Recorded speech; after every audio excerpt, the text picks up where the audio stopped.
Hey fellas, I finally got a hold of a second gen Performer RPM. This was on a local guy's car. He had a 302 pretty much stock, but he had a Performer RPM intake on it, and he kept having troubles with it sucking oil into the intake. I can't imagine why. Kind of thinking there's supposed to be something here, but after I let the intake, the upper drain for a couple of days, I can kind of want to show you all what I've seen so far out of it. You'll notice they got a little step there in the port for kind of like in front of the injector boss. I don't know what that's supposed to do, is to create a little turbulence right there where the injector is, but it does kind of shrink the size of the port right there at that spot. And I don't know if T-Moss, when he ports these, if he smooths that out. But as you can see, I put a intake gasket on it, clamped it on there just to show comparison. These intake gaskets line up pretty decently with the Explorer heads, but as you can see on here, the gasket's kind of shrouding the top, but it could be opened up wider on the sides. Not that we ever port to a gasket, to gasket match. That's dumb. You should always port match as best you can. So if when I go to use this intake, it's probably better to put a 1250 gasket on it and get a 1250 S3. That's got a steel insert, and they're a lot better than just a plain old 1250. Those are made by Felpro. The reason I wanted one of these was I had this crazy notion, because I always heard how good the Victor EFI lower is, but the upper sucks on it, and people have said the upper on the Performer RPM 2 is pretty decent. So I thought, well, wouldn't it be best to kind of put them together and see if you can make something good? I know the easiest way would be to just buy a Holly, but what's the fun in that? So then I got a Victor EFI gasket, and kind of think it's not feasible now. There's just, no matter how much my buddy will weld for beer, I don't think this is just going to work. So that little notion went out the window. So now I've got this thing, and we're going to put it on my son's 94 GT. I'm putting together a 302 for it. It's going to have just ported heads, a weenie cam, and I'll probably use this upper and lower on it. One thing on this, this comes with a 70mm entrance here on the upper. They had this adapter to hook the throttle cable up. It was 70mm.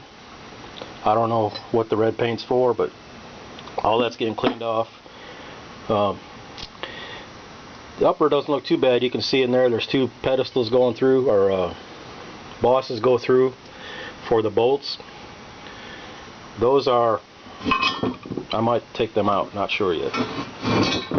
And you can see a little bit in there. I might cut this open so I can measure the ports in there. But right here, what I wanted to point out, these are stock over here on this side, and this one I opened up just to get rid of because I got a real strong bevel in there where they do with the CNC, but it kind of restricts it. And when they're unported with that, when you measure at that ledge in there, it's like 1.65 inches a square area. But if you get rid of that ledge that's in there and make it pretty continuous, the square area is 1.75. So it's pretty good size. I mean, if you're using this on a like an AFR 185 car, you definitely need to get it ported. T-Moss will do that, I know, and I would recommend sending both upper and lower at the same time, so he could take care of this part in here too. He's the guy to talk to in getting that stuff done. I'll post a link to some dyno testing he's got on EEC Tuning site that has some real world examples of his porting and some different manifold comparisons. What I wanted to point out with this one, it is the stock Explorer is 14 inches of runner length in the intakes, upper and lower together, and the Performer, the first gen Performer, is 14 1/4, and this one has 13 1/4. Now, people always will tell you about the torque one makes over the other, and we'll find out on the 3rd of November what that does when I run mine with the different 3 different runner lengths on it.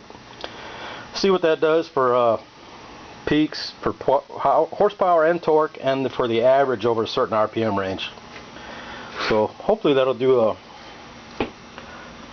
help dispel a lot of misinformation.